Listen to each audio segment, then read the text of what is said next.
for Moto Hop on Air.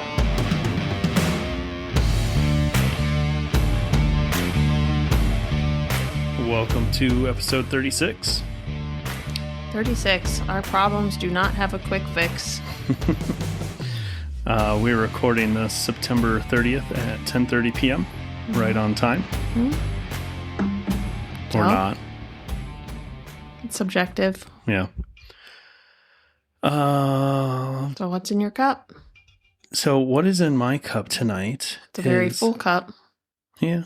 To the brim. It is Shanky's Whip and ginger ale. Shanky's Whip courtesy, the idea courtesy of Chris Smith from Cleveland Moto. Does anyone watch the stock No. of Shanky's? I feel like I don't it's know if they're probably publicly tripled. traded. Probably. I know Chris got like a swag pack from them.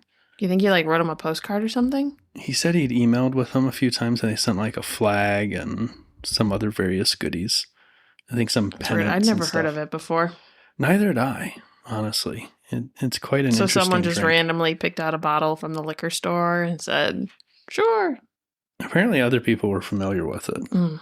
I was not one of them. No, I don't think I've ever heard of it in any context. Yeah, but it's like a caramely, vanilla-y Irish whiskey blend. You said it was very, vanilla extract-y to you? Yeah, I have a Madagascar vanilla bourbon paste. It's from Costco. It's very good. It's actually quite expensive, but it's very high quality, and it almost has the exact scent flavor profile. I mean, obviously you can't drink them both, but yeah, general concept. Did you try it with the ginger ale? I think you made me remember what you had that ginger fever tree a few weeks ago. Oh, that's you gave me. Yeah. Do you want to try this or are you good? I can try it. It won't be as bad as the stuff you normally push off on me. No.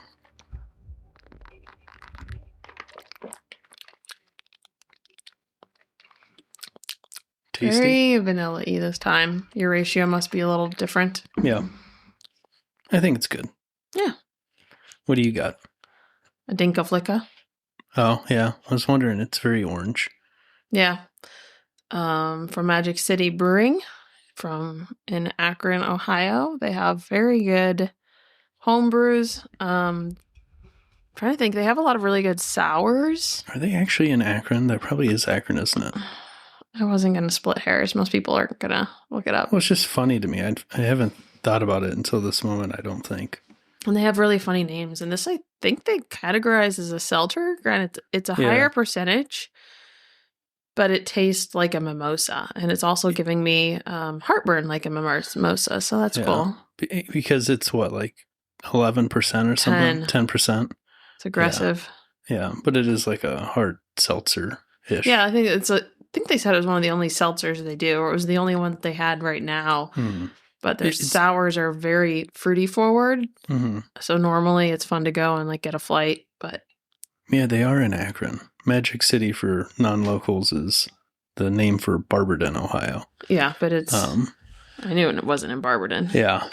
Yeah, it's interesting because it's not like other hard seltzers. No, it's not transparent. No. It's not light. Not that it's excessively heavy. It's just not intense compared to flavored water. Yeah, it's just not watery and thin like most are. Yeah, I would say it's very close to champagne-y. Yeah, pretty good stuff. Hence the mimosa reference. Yeah. Onward into crises. All kinds of fun stuff. Always. It was September 15th a couple weeks ago, and October 15th is coming up, which means I was up against the limit of our tax extensions for both the businesses and our personal stuff. Taxes cause crises. Yeah. I get to do, typically how I do it is I have good intentions. I sometimes start bookkeeping earlier in the year and then invariably end up doing an entire year worth of bookkeeping a week before the extension deadline. Whose fault is that? I don't know. I wish we could find out. We'll never know. We'll never know. Yeah, we'll never know. But we're through that. Mm-hmm. I assume you're happy. I'm content. You're content? I mean, I'm going to need more happiness for getting taxes done.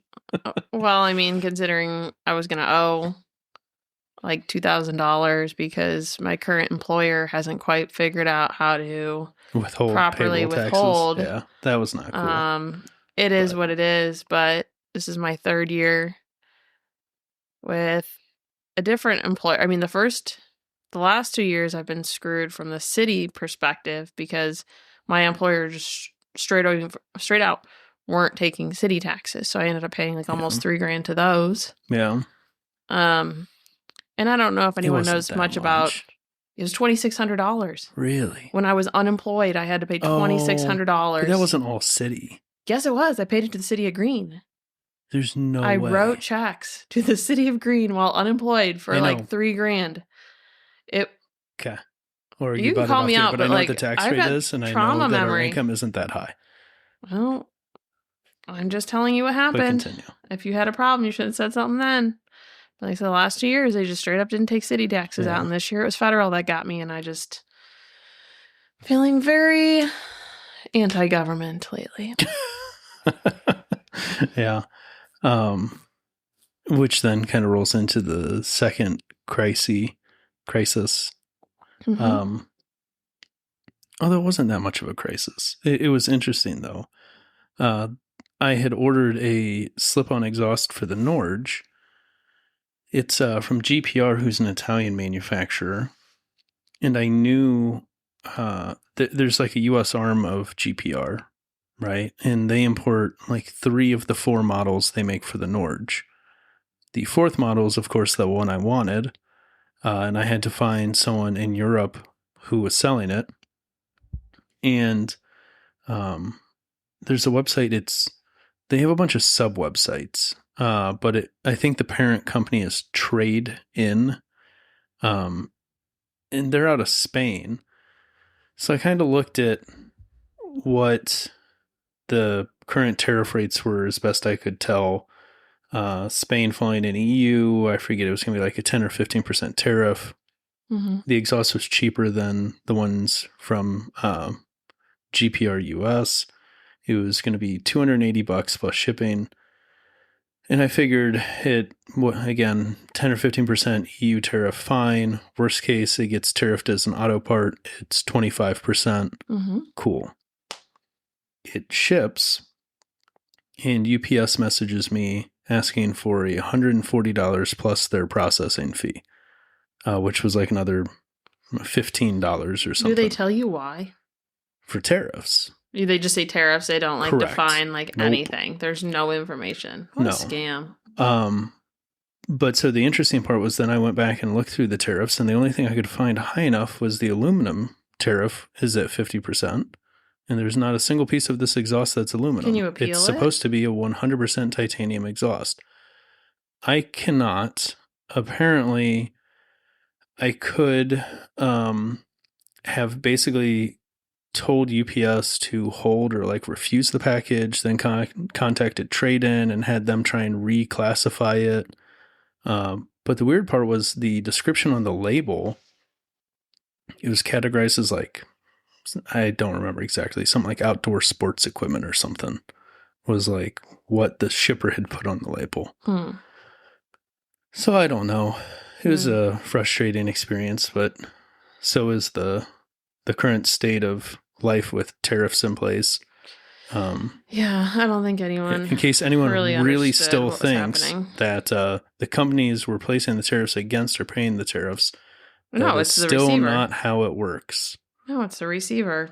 Yeah. So, and the best part is shipping companies like UPS, I'm sure, are loving it because, like I said, it was a $140 tariff on a $280 exhaust.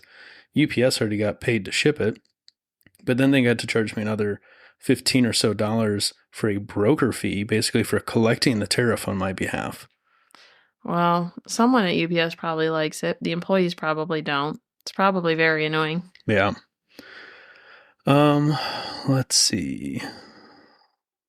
Did your notes update? Yeah, I'm going to jump around a bit here because I've got this a little out of order.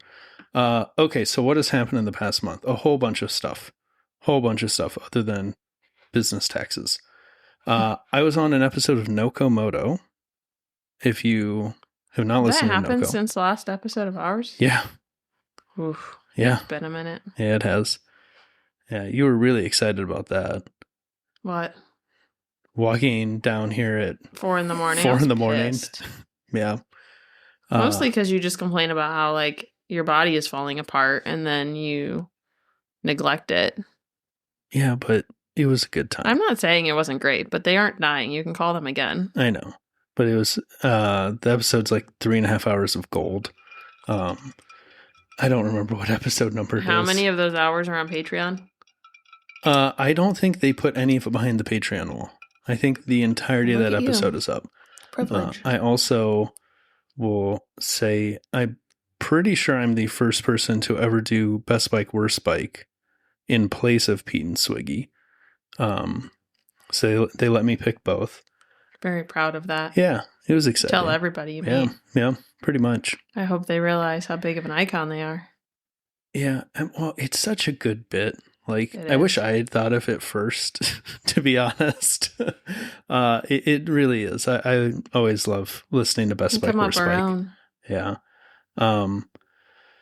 But so after 3.5 hours of recording, we then sat and talked for another several hours about bikes and podcasting, etc. So this, I think, is going to be our announcement episode for joining the Moto One Podcast Network. Applaud here. Yeah. I forgot that was a big deal. Yeah. Other than... It didn't even make the notes. How was it supposed to... Yeah, well, I forgot, okay? Listen. Do they have They shipped us an intern, but they put him in a UPS box. He didn't make it. Probably... Did you pay his tariff? No, luckily it was just from Colorado here, but, Pete just kind of throws the interns around like they're not humans. Oh, Pete. Turns out they don't survive in shipping boxes. Pete's going to have to repeat. Yeah, so, yeah, I forgot to put it in there. I didn't have an intern to put it in the notes for me. But on that aspect of it, we threw around a couple ideas. We have a few things in the works. The combined Discord that we're all kind of still playing around with the ideas of what exactly it's going to be and how it's all going to work out is currently up. Link will be in the show notes. It is motohop.co/multicast-discord. It is currently titled the VMD FEMA Camp. So Vintage Motorcycles Day FEMA Camp is the name of the Discord. Mm-hmm. I don't know if it'll get renamed at some point, maybe. But that has, at least so far, we're in there, NoCo's in there, Sleepy from Cleveland Moto, Junkie from Creative Writings in there. You know how I found out about it? How? Reading the notes. I didn't get I a told personal you invite. weeks ago. Mm-hmm. You're barely on Discord. No, it always just blows up my phone all the time. So Well, but every day I have to mute it for a day. Yeah, but that's because of other obligations, not fun Discords.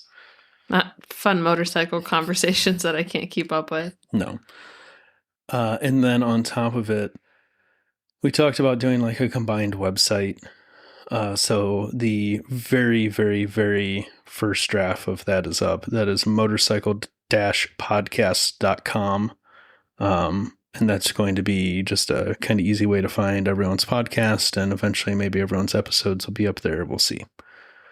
Should we talk about Porco? Is that what it's called? Yep. That is going to be on here too, although I forgot to add that too. So check mark that off and that off. Yeah. So what did we do most recently? We drove up to Cleveland Mm-hmm. to check out this hype place Mm-hmm. because apparently it's a big deal. Mm-hmm. And I met Sean up there. Sean Noel. Mm-hmm. Yep. And had drinks. Mm-hmm. And I don't know what else you want me to say. Yeah, pretty much it. Pretty cool place. Strong drinks, man. Yeah, they want you to die. It's a good time. Jesus. It's a good time. It's a great place to become an alcoholic. It wasn't... Like even the was one it you the had that zombie? only... He said that the zombie is at the state limit. And 2 of them was like approximately 3/4 of a bottle of rum. Half a bottle or something. But it doesn't matter. It's unnecessary. I mean, when you look at the price of drinks, it's like Vegas prices. You're like $18 drink. That's crazy. But really, if you do it right, you only need like 1. Maybe a half. They break it down on the menu. They like tell you what the different categories are. And like the lightest drink, I think, started at 13% alcohol and then went up from there. Yeah, I will say. But it's all the same price. So it's like you can get that or you can get like a 40% alcohol drink. Yeah, come closing time, people literally stumble out of there. Yeah. Like, Uber probably knows them well. Yeah. Hopefully no one's driving. Yeah, I had a Shining Wizard. That was good. Had a Planet of the Apes. Also delicious. Mm-hmm. You had the... Virgin Flamingo. It was something flamingo. Something flamingo. Yeah. And I was DD. So you were DDing. I appreciate that. I'm very content with. Yeah. Good time with Sean, though. Yep. It was nice out. Perfect weather for it. It was. There was like a car/bike meetup down the block. They got shut down. Hoodlums. Yeah. We did come up with an idea, or I came up with an idea that I would like to push into fruition. Mm-hmm.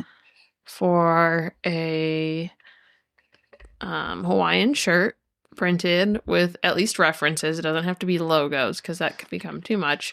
References to all the podcasts, or at least those who want to buy in. No pressure if you don't want to buy in, if it's like not your thing or something. But and also not like literally buy in, just like lean. Oh yeah, no money exchanged necessarily, no. But if you want to help us promote it, put a reference on there to you, and then it would be like a Hawaiian shirt. It's just like repeated in tiles. And we thought that would be cool, even if we did it as like a vintage day shirt. Yeah. If we could find a cool option. And then if we can solidify a printer, our current printer, as I'm sure they all are going through changes due to availability and tariff costs. Oh, yeah. So our current printer is consistently sending us emails of things they no longer have available. I'm just excited every time they tell me an order actually ships. Yeah. But so that's my idea of doing a collab with Hawaiian shirts. And maybe we come up with like a charity cause or have money go back into FEMA camp somehow or something like that. Any profits made, we can come up with other ideas. But if any of those guys are listening and have either really cool charities they believe in, or maybe we could like raise money for someone's kid who's in the group to get a bike or something along those lines. Come up with something good to do with it, right? Mm-hmm. Yeah. And then also since last episode, I went and caught the tail end of the Buckeye Moto Guzzi rally and caught the demo truck right as he was getting ready to pack up. And I got to test ride a Moto Guzzi V100. And that is a nuts bike. Mm-hmm. It is. I feel like we talked about some of this. You don't think so? Okay. No, we've talked about it.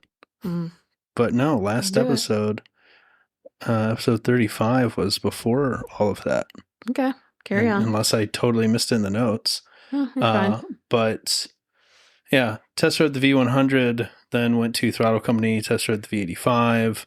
The V85, I think, is going to be my next new motorcycle. The ergonomics are just fantastic. The Norge in the meantime. So got the new exhaust. Sounds great. When did you put that on? The night before. Ooh, something else that I forgot in here. I put it on the night before your lift meet. So exhaust is good. If I ride it, I don't know, probably longer than like 45 minutes at a time, I start noticing a little oil vapor down the left side of the bike. Goodness. New crises. Took a peek up in there, and it was kind of what I already thought. I was planning on doing an oil pressure sensor preventatively, and I think that's what's leaking. So no big deal there. Have the oil pressure sensor. Got all the gaskets and crush gaskets and everything to do all the fluids on it. So sometime over the next week or two, it'll get the oil pressure sensor and all the fluids done. But otherwise, it's just been plugging along, man. It's a great bike. Love that thing. We've got a little clip-on extension for the windshield, just to kind of in a little more vertical position, just to kind of flip the air up a little more. And it's been pretty good. Good. I'm glad you still like it. You haven't ridden it the last couple days. No, my back's been all jacked up the past couple days. Then we had rain for a bit last week. So, but basically, until we got the rain last week, I rode it pretty much every day. Yeah, you were good about it, and then you just stopped once the rain hit. It's been a while since it rained, though, so. Oh, it rained like last week, and my back's been jacked up since last week. Right? Maybe we should get like a water bed or something. Yeah. So, you had a lift meet. Mm-hmm. Yeah. You want to talk about it at all? I don't know. What do people want to know? Do you people want ask me how it went, and I'm like, good. Like, I know, because you can't talk about yourself at all. No, because there's no easy way to articulate, like, without explaining how the entire thing works. Like, unless someone already knows, I'll be like, simplify it. Oh, I got all whites and I hit a state record, and people wouldn't know what whites are. Like, all of your lifts are perfect. Each lift, there's 3 judges. You have to get 2 of the 3 judges to agree that your lift met the criteria. Was technically correct. Correct. But you got all 3 judges to like all of my lifts on all 10 lifts. Mm-hmm. Because I'm perfect. To say that they were good, right? So you had all perfect lifts. Normally, people only get 9 lifts, 3 squat, 3 bench, and 3 deadlift. But you got a 4th bench lift. Why? Because I hit a state record with my bench, and you get like an extra freebie opportunity. Every time you hit a state record, you get an opportunity to go up. So if I would have your 3rd lift. Yeah. Yeah. So if I would have gotten that, I would have had the opportunity to go up again, I think. Yeah, maybe. I don't know. People were hitting state records on their first, and they didn't get more than 3. I think you can opt out of it, though. You don't have to do it. Okay. Yeah, I was asked if I wanted to do it, and I was like, well, why not? Yeah. So you set a state record for the 75 kilogram tested, was it raw full power? Yeah, it just means that I didn't. Kilogram weight well, class. First of all, tested just goes to show I'm not taking anything. Yeah. Which I was surprised just how normalized that is in that space. Like, I knew of it. This was a combined meet, and I was really shocked at how many people are untested. It's just such a game of comparison that kind of almost helps, when you see so many people using modifiers or whatever you want to call them. Like, it's kind of like, oh, like, I'm actually doing pretty good. Like, I don't care what other people do, but I think if you're going to sit down and maybe like play the comparison game with yourself, you make sure you're kind of doing it in a healthy way, apples to apples. Yes. And the fact there was like 4 flights of people. So each flight probably had about 14 people in it because there was 55 lifters. And I was surprised I wasn't in the first flight. I just assumed, so they start with the lifters who lift the lightest amount of weight. I don't want to say weakest, but the people, like, it doesn't matter what size you are or what age you are or anything, but they just slowly add weight on for each flight. My gym didn't have anyone in the lightest flight, which was crazy. But I honestly, because I'm a marketer and because I obsess and overthink all the details, I'm thinking it's because I've noticed an increase of women on social media who are just now realizing that lifting increases bone density. And the way that these women talk about it for the first time, oh, bone density, I want some of that. I'm just going to go lift some weights. I'm like, I wish it was that, like, sweet and innocent and just like, I'm going to get that. Bone density. I want some of that. I'm going to get me some of that. I'm just going to go, like, crank a machine. And I'm like, hey, whatever gets you in the gym, no judgment there. But the way that people are just like, oh, interesting. Yeah. But, yeah, I mean, I probably could have pulled a little more on deadlift, but I wanted to make sure I hit my perfect lift since it was the last one, which was fine. And the fact I hit my depth of my squats, where I think I was told up to that point, at least, I was the only person to get all passing scores on the squat. So I was very proud of you. It was very cool. Thank you. And I check every day to see if they have the records website updated. I don't know how long that takes. I thought it would just take a couple days because they said had to wait. Something like because I found it. It's like 7 business days after the results of the meet are published. Well, they haven't even published yet. I know. I wonder how long it takes for the drug test to come back. I wouldn't think it would be more than a couple days, though. Yeah, I figure it's probably going to be. I haven't even done like a Instagram post. I was going to wait. Yeah. Now it seems like silly far away, but it's fine. I'll do what I want. Yeah. And then let's see. Stopped up at Cleveland Moto, pick up tire for the Aprilia, which is still not listed. Still not listed, and still hasn't been put on the tire. Still hasn't been put back on the scooter. Yeah, we need to cancel plans. Yeah. But while I was there, I got to help Tom and Phil uncrate the Moto Marini Escape 700. And Sleepy has done a pretty cool video on it on his Moto Stories and More channel. So that'll be in the show notes. Go check that video out. Interesting bike. Really sharp. The Moto Marinis really don't, in my mind, have a lot of competition because at the price points they're at, they're not only like fairly aggressively priced, they're one of, if not the only, doing a 3-year unlimited mile warranty on their bikes. Unlimited.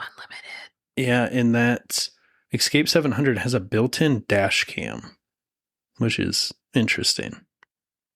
I don't know how I feel about that. Yeah, well... Sounds like hardware to go out of date. That's not my thought. My thought is like it depends on the type of rider you are. It's either a really good thing potentially or a really bad thing. Because it depends on if it's going to generate incriminating evidence against other people or incriminating evidence against you. Yeah. And then, let's see. And then before we jump into recalls and news, I don't know what has been going on over the past week or two, but every Harley YouTuber and influencer and podcaster, it feels like, just found out about the SWM or Shine Ray Stormbreaker V1200. We talked about it on episode 16, which was like a year and a half ago. And they're somehow all just now discovering that SWM is making at least what appears to be a bolt-for-bolt clone of the Harley Sportster Evo. So how old is this bike? Well, we talked about a year and a half ago whenever it was, I think at that point, like just coming out. And maybe whoever's talking about bone density is also talking about the Stormbreaker. Yeah. Maybe it's like the same people. Well, it's so funny to me because like, I know I'm not necessarily a total exception because I look at the same variety of news sources for my news. But I try and rotate stuff in and out. But I feel like when you get into certain niches like Harley influencers and YouTubers and podcasters, etc., it's also funneled down to the same couple news sources that like one of them runs a story and then you can literally watch like 60 different accounts run videos and podcasts on the same exact topic all within a week time period. So it's like the motorcycle podcast when something comes out. Yeah, but most of us don't overlap that often. That's the funny part. So? I've noticed it, but every once in a while there's overlap between us and NoCo on Cleveland. I mean, when there's news, that's just bound to happen. Yeah. You're reading the same Liza and the sources. Misfits are better than all of us at like getting interviews and talking to people and having topics. Different styles. No, 100%. I'm just saying like most of us aren't overlapping with them just because they're putting more your reporting styles production. Are different. Yeah. But yes, I don't know what's up with that, but I'm here to say we I'm proud. We talked Heard about it here first, folks. Yeah. All right, on to recalls, because there are quite a few. Ducati has a rear axle issue. I didn't even try and list all the models because it's a bunch of models. It affects a variety of Panigale and Street Fighter models. Is it all the models? No. Well, those two main models and then subsets of those models. So the Panigale and the Street Fighter. And depending on the like model trim or version, they range anywhere from 2018 up to 2025. And it's never a good time whenever, let me get you the exact wording here. The rear wheel shaft, parentheses axle, could lose its structural integrity and break. Ooh. Yeah. No thanks. Not ideal. Definitely one of the worst recalls I think we've talked about, at least as of recent. 2026 Aprilia Tuono 1100 and RSV 41100 have an issue: random flickering from turn signals and running lights due to unsoldered wires. That'll be in the show notes. The issue there is because of the flickering, the unsoldered wires are making contact randomly. You may run a battery dead. You may also lose turn signals, or I think it's the right half of the running light or something to that effect. 2020 through 2022 and 2024 through 2025, Honda Africa Twin, also known as the CRF 1100. I don't know why 2023 is skipped. Left handlebar switch may generate oxide, potentially resulting in the loss of horn function and or the ability to switch the headlight from low beam to high beam. I like high beams. Horns are handy. Yeah. But so the Ducati rear axle was pretty serious. I think this one might freak me out more though. Harley, the 2021 through 2025 Harley Davidson Sportster S, which I didn't know had like a letter designation. Of course, they all do. It is the RH1250S. The upper triple clamp on the subject motorcycles may fracture under extreme loading conditions. Extreme. Do they tell you what that means? It's probably buried somewhere here in the part 573. But anytime you have the upper triple clamp failing, not ideal. It's nice whenever you can trust that you can point the motorcycle in the direction you want to go. Yeah, I can do that. Yeah. Onward to news. Mm-hmm. Okay. Top of the news story. We lost a member of Ohio motorcycle royalty since our last episode.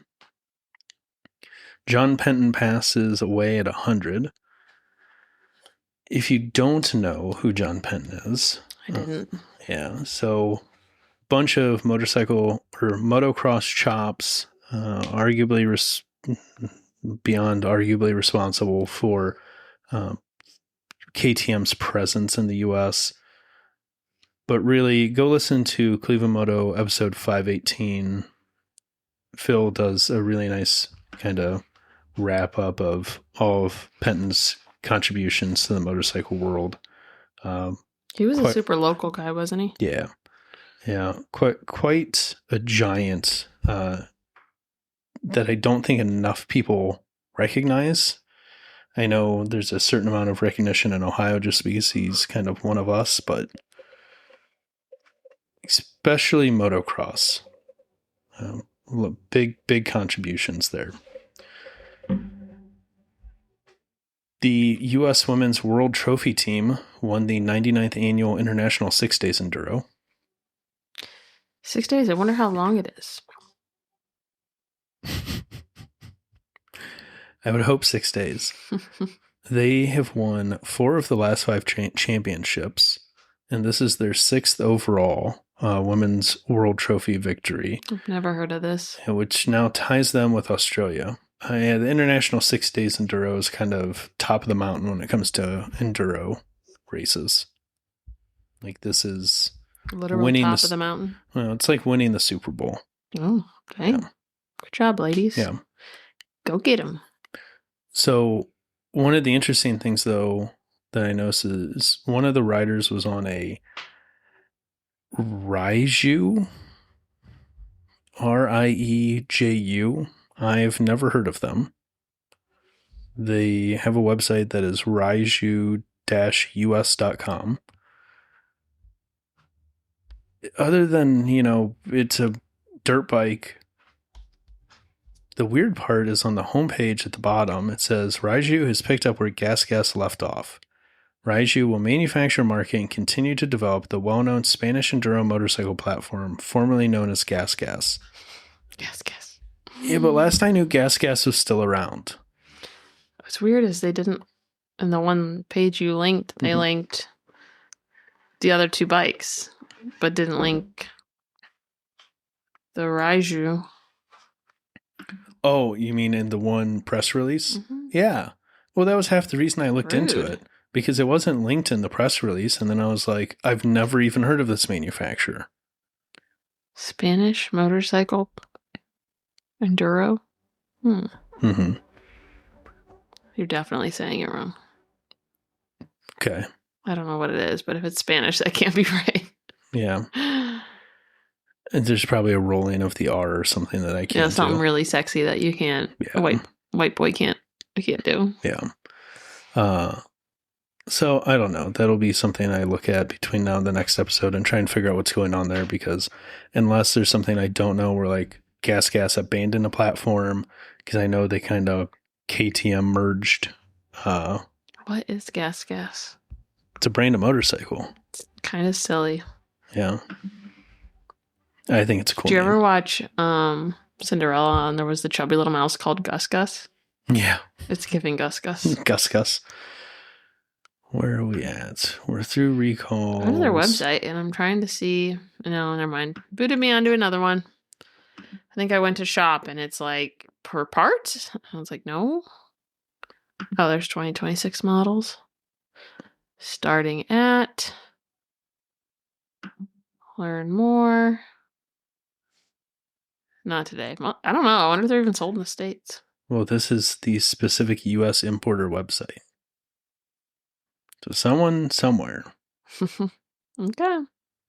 supposedly, Carry on. should be selling these. Yeah, and they just don't have a link on their website, and they just are very vague about pricing. Yeah.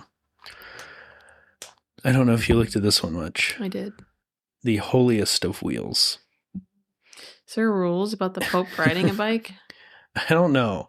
But they got the Pope to bless an R18 Transcontinental.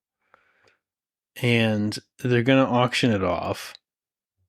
It's going to go help children in Madagascar. Is it air-cooled or water-cooled? That's an air-cooled bike. Oh. Yeah, no holy water, right? Bummer. So close.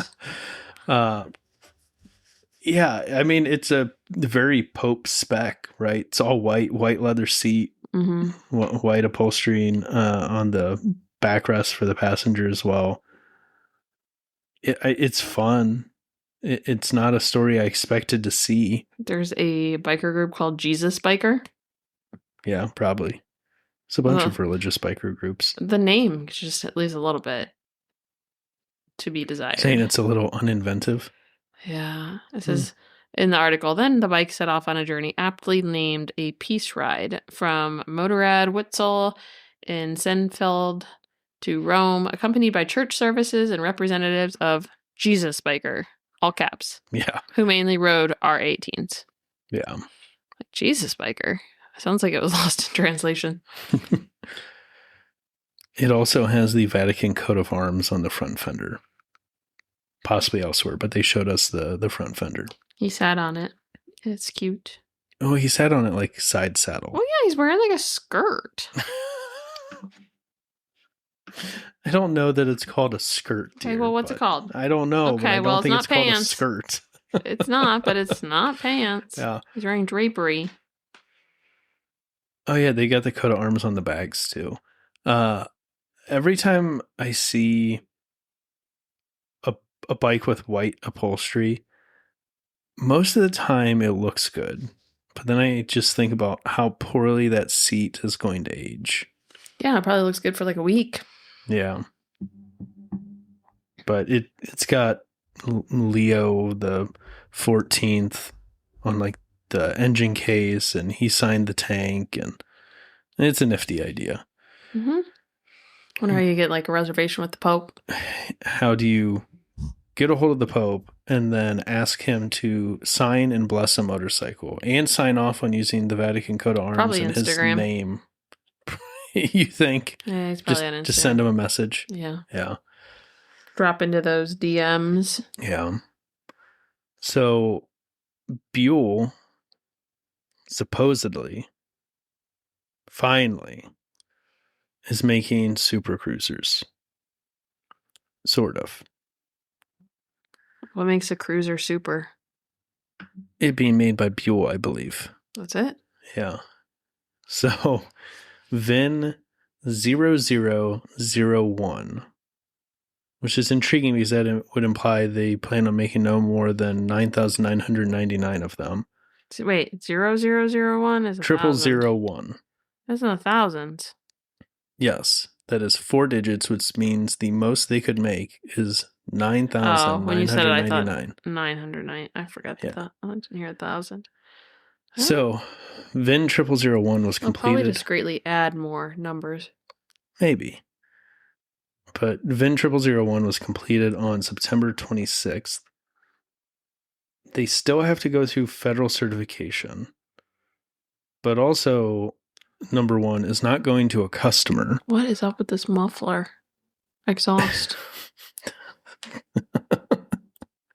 You now feel like most of the people who looked at the original concept bike and then saw the first production version. It's like rolling coal. Yeah. So the bike's, instead of going to a customer, going to the Barber Museum. And I can only presume that it's going to the museum because it is destined to be part of an exhibit on how long a company can tease motorcycle production and collect deposits before actually making the motorcycle. Oh, no. Yeah. That's not a game I'd play with my money. Yeah. I mean... It's like Kickstarter gone wrong. Well, it's been a minute now. So when did they take money on this? They've been taking money for, I think, over a year now. They've been taking deposits. People feel about that. But was their deposit like a slate deposit, or was it like $50 or something silly? I don't remember. I guess it depends. I mean, regardless, it's crazy to me how long they've been like, oh, we're almost there. I feel like there was another, there's always like speculation on what's going to come. $1,000 deposit. Well, it's a lot of money, but also not a lot of money. It's a lot of money to put towards something and not have for a year. Yeah. And in fact, while I have this here, let me show you the original exhaust. Do you see that? Oh. It doesn't look very efficient. It squiggles around. Does that mean it kind of has to because of where the cylinders are. But do you see how that exhaust is lower? Yeah, but it's still weird, the twists and turns. Usually I would assume an exhaust would want the least amount of resistance possible, and that one like turns 3 times. It depends. Yeah, I don't know. Yeah. But maybe eventually we're actually going to get Buell Super Cruisers in people's hands. Onward to the next story. Go for it. You added notes to this one. Well, I added notes because I just felt like there was more content. I don't even know how to pronounce this. Maving raised $15 million in new funding round focused toward expanding in U.S. Mm-hmm. So I feel like I'm missing something. Oh, the funding went towards an EV bike, right? Yeah, so Maving does electric motorcycles. That's what these stats are referencing. So I went through and pulled some stats on the bike to see like how it just kind of compares to what's already existing. And they said it's about $10,000 MSRP, Well, and I thought then they had a cheaper version. And it started at $999, and then I threw in there like who knows if that includes tariffs. Oh, because they're sold out of the cheap one. The cheap one started at $64.95. Oh, yeah. There you go. There's an e-bike that goes 70 miles per hour and 80 miles per charge. So you're gonna make it about an hour and 10 minutes before you're stuck somewhere. Well, theoretically. If you're doing 70 miles an hour, you're probably not going to get 80 miles of range. Okay, well, an hour. Yeah. I was gift running. No, I know. On the $10,000 version, right? The other one like less miles or something? And less speed. So just smaller everything. Like, it's a cool looking bike. You know, if it's your jam, it's retro-y looking. $6,500 puts it in the like entertaining price point to me for electric bikes. But for that, you get 45 miles an hour of top speed, which means like I can barely even ride it to work. Yeah, that's silly. Right? And you get a range of up to 40 to 80 miles, depending on if you get the single or dual battery model.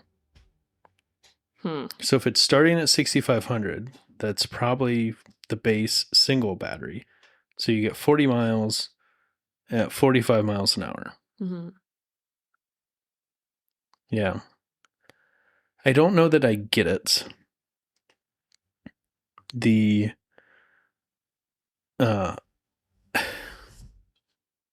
just feels like it's a weird proposition at a weird time because the federal EV tax credit's gone.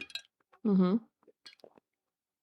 Tariffs are doing tariffy things because it still feels like, wow, it's more stable than it was earlier in the year.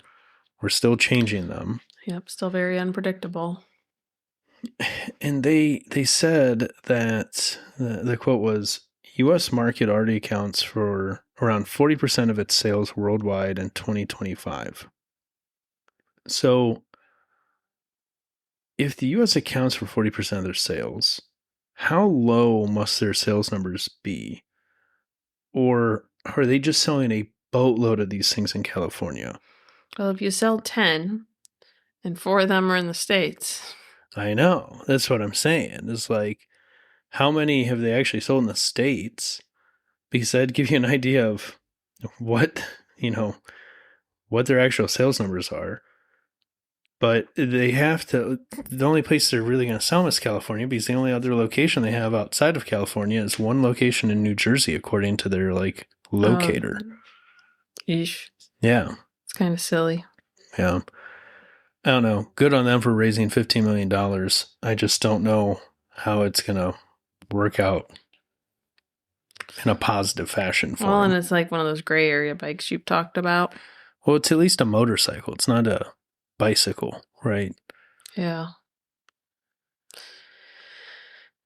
Thought you were going to say something. No. So Ducati unveiled solid-state battery tech for their V21L prototype, which was presumably for Moto E. And then I think it was within the same day, if not it was the next day, MotoGP announced that Moto E is going to go on a hiatus after the 2025 season, which feels weird. What's a Moto E? Moto E was a all-electric motorcycle racing series. Wait, and they're canceling it? Yes. Why? They Bikes say are just coming out.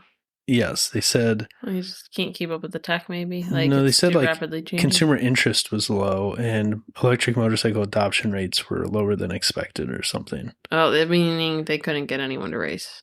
No, they couldn't get people to watch it. It sounds like they had people racing. That would be a great thing to take kids to who are sensitive to noise. Yeah. Imagine if there was like a electronic like Monster Jam. Kids wouldn't have to wear their That's an earphones. interesting idea. Or focus on the hearing impaired community, and they won't care. Yeah. If like people are disconnected, like you just have to find your audience. Hey, they didn't market it correctly. Get I wonder kids if they're involved. playing around with electric monster trucks yet. I don't know. It really seems like it would make sense for that market because you're like indoor arenas, Yeah. right? Look at me dropping the good ideas. And like short run durations, you have electrical infrastructure to be able to charge them. And they're like tube chassis, so they could just make the batteries swap in and out fast. Huh. I don't know how much power they could process with the batteries and This stuff. week in monster trucks. Said no one. Yeah. Interesting. Yeah, so you've got we had MotoGP, and there's whatever the Formula One equivalent is. I forget what it. Formula E, I don't know. I think that might be the name of it. It just feels like kind of a bummer. Now, Ducati's part of bigger parent company, so it's not like it's going to kill them necessarily. But the solid state battery tech, I will say, they mentioned allowed for a weight savings of about 18 pounds on the V21L prototype, which is pretty cool. Get the battery weights down. You're going to increase the range of the bike. Big thing is working on just density.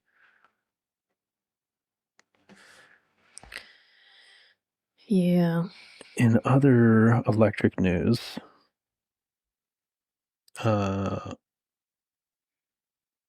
LimeWire. LimeWire. Yeah. Dennis Chung over at motorcycle.com with a scoop again, although we're a little late reporting on it. LiveWire has trademarked the S4 Honcho. Honcho. Right? So Why? Why would they name it that? well, Better off just coming up with some numbers. the S4 platform, they had previously stated in one of their slide decks on like how they were going to be breaking down their future platforms. So we had the LiveWire 1. We've seen the S2 models. That's the rest of the lineup currently. The S3 are supposed to be the lightweight bikes partnered with Kymco, presumably the scooters we've seen pictures of that are supposed to be coming around within the next year or so. S4 is supposed to be heavyweight bikes. So,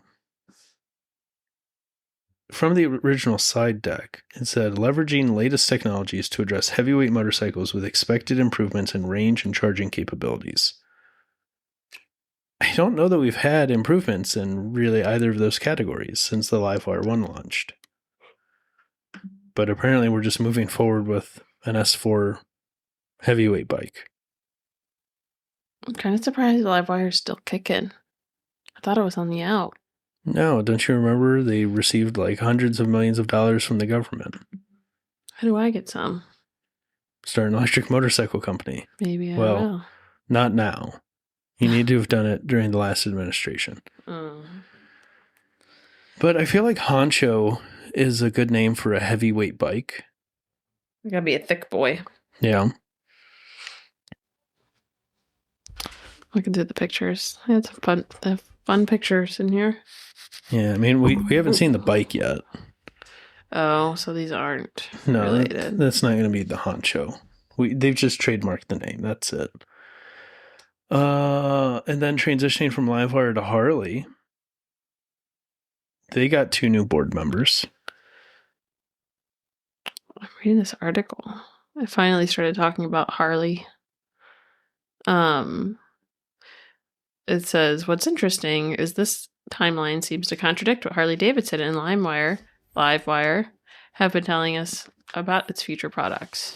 For the next year, LiveWire has been focusing on cutting expenses, including moving its operations from California back to Harley Davidson headquarters in Wisconsin.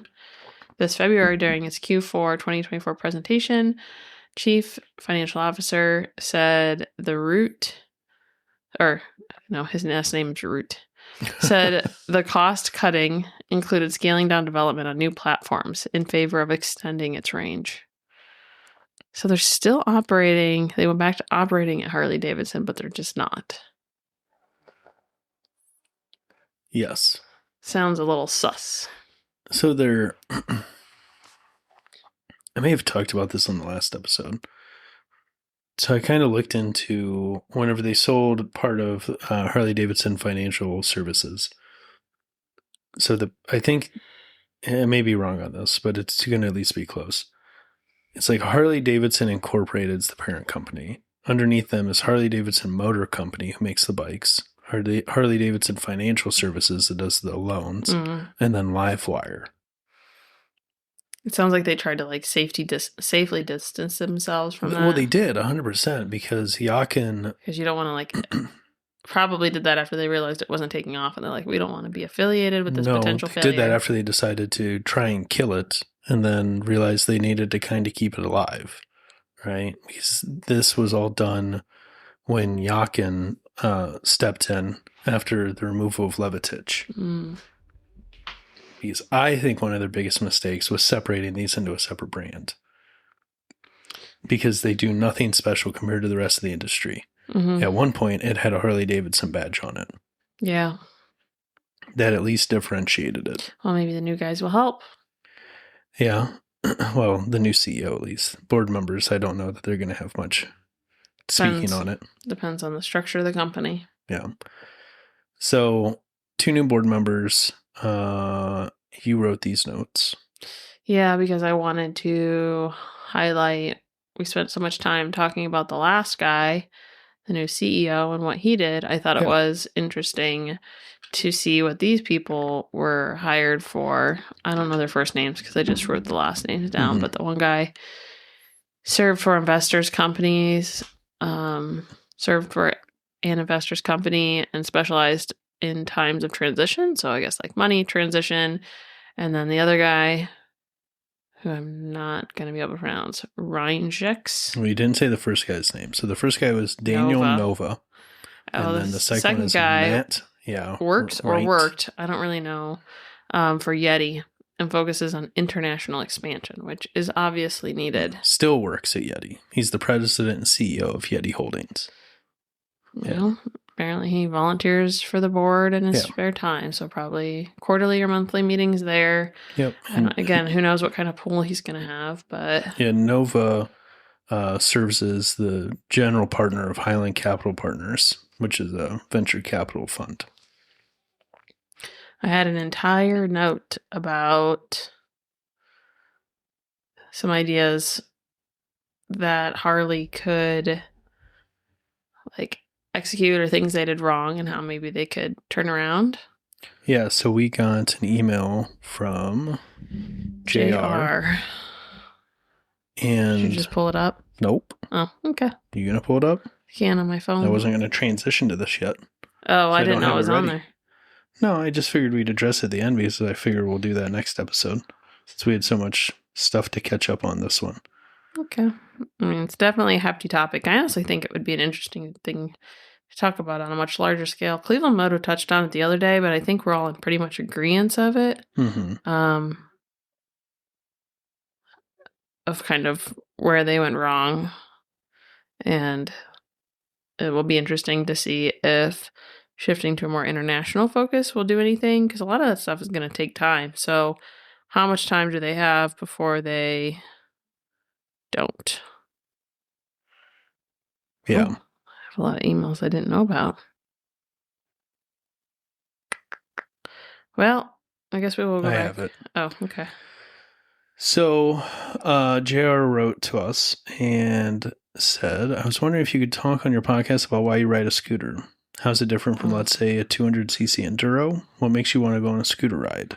Also, challenge Missy, based on her background, I would like to hear a detailed segment entitled, How It Would Save Harley Davidson. Of course, your opinion is valued as well. I know you've touched on it a bit, but I think it would be a good segment contrasting a frequent rider and a design/marketing person. So yeah, I think next episode is going to be mostly that. Oh, I gotta come up with some more content. Well, I mean, I don't plan on talking about taxes and tariffs and everything else. So the non-news segment. I think it would be fun to sit around with other people, and I feel like we could come up with some really creative ideas of things that Harley could do in order to change its directory. I think that could be a good group topic too, but it'll probably leak out into the other pods. Yeah. Do you want to try and do that as a guest podcast discussion? I don't know. We could think about it. Okay. I mean, I've got notes and stuff already, but I can only talk so much on things. I don't know. Like, it's hard for me. I'm a pretty minimalist when it comes to covering some of this stuff. So we'll see. See what we come up with. Last news story to round out the news. Special edition Kawasaki Eliminator for Japan. So I doubt we'll see it in the US. If we do, cool. Mm-hmm. But it's getting dual dash cams. So front and rear facing dash cams. Eliminator. So where do the dash we're cams seeing go? this now in a major OEM. Moto Marini's putting dash cams, like I mentioned earlier, in the Escape 700. Is this going to become at least a trend, if not a norm, of just building dash cams into bikes? Seems like it's already headed there. Yeah, I mean, a couple bikes so far. I don't know that that's necessarily a trend. Have any of them partnered with GoPro or anyone? Are they any name brand cameras? No, but okay.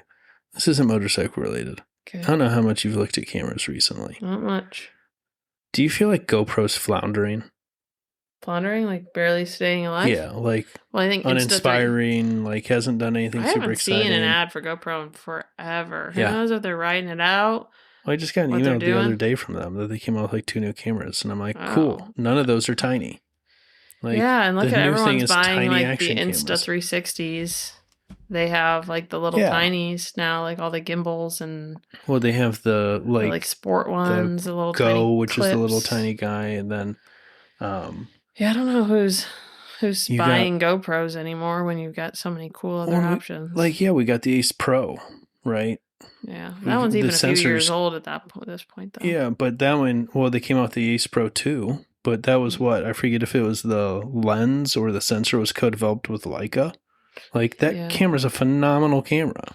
Well, yeah, I don't know. I don't know who's keeping GoPro alive. Yeah. Maybe they'll have to join Harley and talk about it. It feels very much like the innovator's dilemma of they just let their foot off the gas because they thought they had no competition. Well, they've had competition for 10 years, so they need to step it up. Yeah. All right. A bit of weird news. Do you know who Ruroc is? No. Okay. So Ruroc, or however it's pronounced, RUROC, the helmet manufacturer, they never passed my sniff test. Sniff test? Yeah. Scratch? So sniff? From the very moment I saw these helmets getting promoted, I don't know, some years ago, because they went heavy on influencers. And every YouTube's channel and Instagram started promoting these things. It's giving Star Trek. Oh, it's a Darth Vader one. Star Wars. I don't know. It's a weird looking helmet to me. Stormtrooper. It didn't feel like everything was on the up and up. It's a brand new helmet company. They don't have the heritage to lean on, which fair, everyone's got to start somewhere. Yeah. But it felt like the way they were going about it. In my gut, I just didn't feel good about them, right? And there were some stories of influencers who didn't have good times with them and whatever, and they actually needed their helmet and it didn't work. No, payment deals. Oh, so the company itself was kind of overextending itself. Well, I mean, I don't know if they were overextending themselves or if it was just disagreements, because that was early on compared to where they are now, but. They entered administration, which is bankruptcy, and then bought themselves. How do you do that? Well, they formed a new company Oh my god. The parent company sold the child company to a new child company that the parent company owns. Shady. So we'll say Ruroc HQ sold Ruroc helmets Who names a company to a new company they formed that Ruroc HQ owns, which we'll call Helmet Holding Company, then purchased the actual helmet company. I just want to know if people ever say their businesses out loud before they like have you ever said it in a sentence before you name your company? I mean, I'm sure someone has better enunciation than me, but yeah, but it doesn't matter. That's your experience, and that's probably copy and paste to the majority of people in America. Yeah. And if the majority of people can't pronounce your name correctly, you should adjust it for the culture if you want it to be properly represented. Yeah. So it seems like it was a way for them to kind of deal with a bunch of debt that they didn't have assets to pay for. So I guess, but if you have money to buy your own company, then pay for your debt, bro. I don't get it. Well, you can sell yourself to yourself for any amount you decide. Oh, so I can be like, I have $1,000 worth of debt. Buy me for $5. Claim bankruptcy and then just be like. Well, I think what they did, I don't know that they sold the whole company. I don't remember if they. The smart way to do it would be to sell all of the property, right? But it's very much a shell game that they're playing. Weird. Yes, the assets were acquired by the new company, right? So instead of selling the company, they sold the trademarks and the helmet manufacturing equipment and the inventory. They didn't actually sell the company. They just sold everything but the name. Yes. So now the other company has all the debt and none of the assets. And the creditors can go after them for whatever they want because there's nothing there to pay them with. Scandalous. Yeah. So, yeah, it felt a little weird. And then, you got anything else you want to talk about? I got one last thing to touch on. Not specifically. Okay. So, this came up in my interweb searches.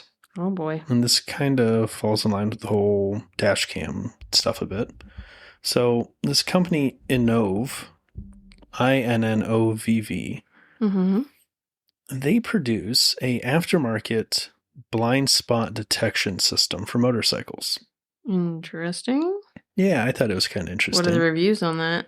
Well, I haven't looked on other sites, but on their site, it's 4.89 stars across 65 reviews. Wow. It's like $270, a little under $270. The one I'm looking at right now is their mirror version. And how does it work? So they sell you the radar sensor you mount on the back of your bike. They, in their example, have it mounting to the license plate bracket area.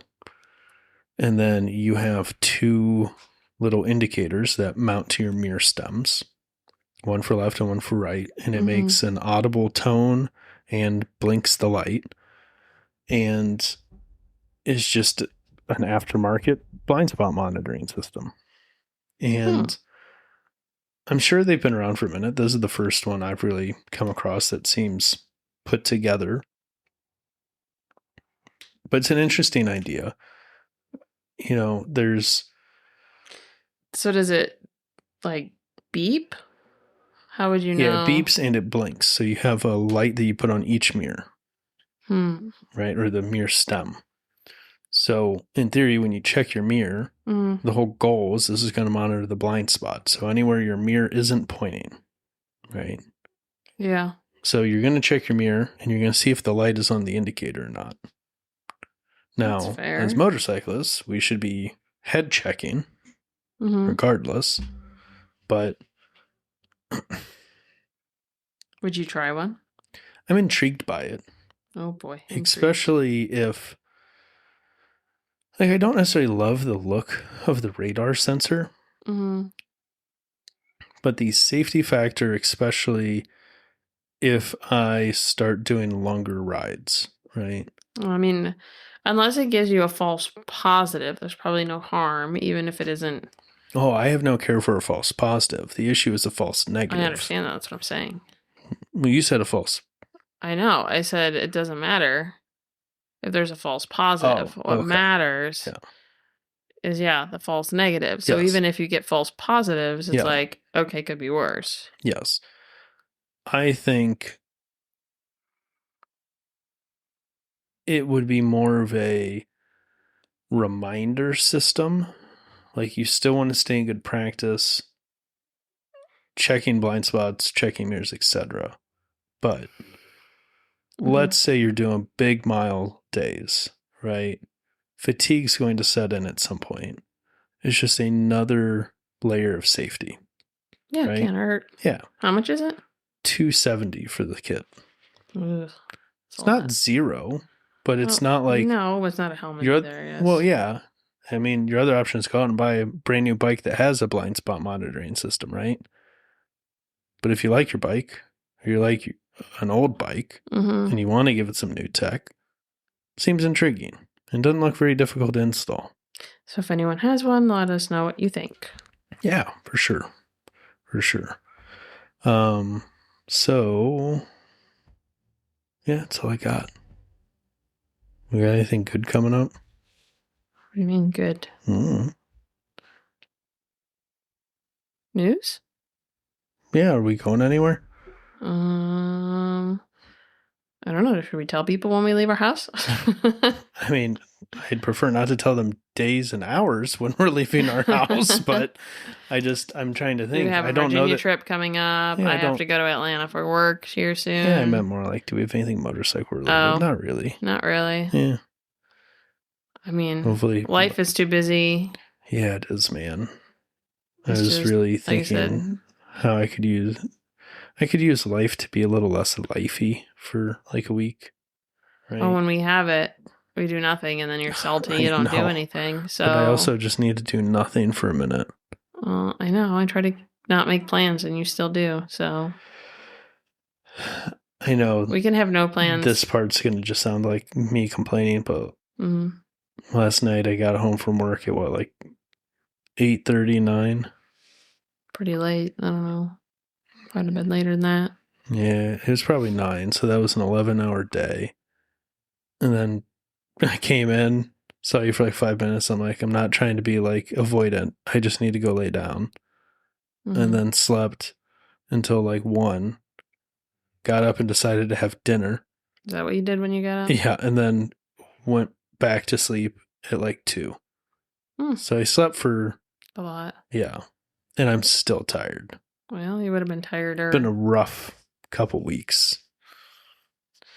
Months. Yeah. Years. Yeah. Could be worse. But yeah, Norge project. Got to wrap up the Aprilia. Early stages. But started investigating whether it was going to be substantially easier to potentially pull the trigger on just doing a service shop instead of going straight into scooter dealership. Found some units somewhat near us that are affordable. So, which we have not looked at. We have not looked at yet. Hopefully we have time to do that in the next 4 months. Yeah, I don't know. It'd be cool if we could get over there next week or 2, but I know we have a bunch of chaos. So realistically, I know, it's not even like normal 2 weeks chaos. from now, it's like a completely unavailable chaos. Yeah. So go look at one of those. Start slowly stockpiling like things I'll need, separate tools, so I'm not intermixing my tools with business tools. And you want to add another business to the mix. Yes, but this one will give me life and energy. Oh, I didn't realize that's what happened when you take on another level of responsibility. Yeah, this one isn't soul and energy sucking like the one I deal with every day. No, but it's still time and energy. Maybe it doesn't want your soul yet, but it might later. It's okay, as long as I'm giving my soul to myself. Yeah, but still energy that you don't have. Well, then I guess I'll just give up and stay where I am. Okay, that's not what I'm saying. Okay, then I guess we're doing a motorcycle shop. Okay, dear. Whatever you say, dear. Okay. Anything else? I do not think so. Okay. I think that's an episode. See you guys in week-ish. Maybe. Yeah. No promises. It honestly might be more like 2. Yeah. So. For reals. And just weird. Unless someone else wants to come and podcast with him. Yeah. I'll be out of town. Yeah. So. Okay. Bye. Bye.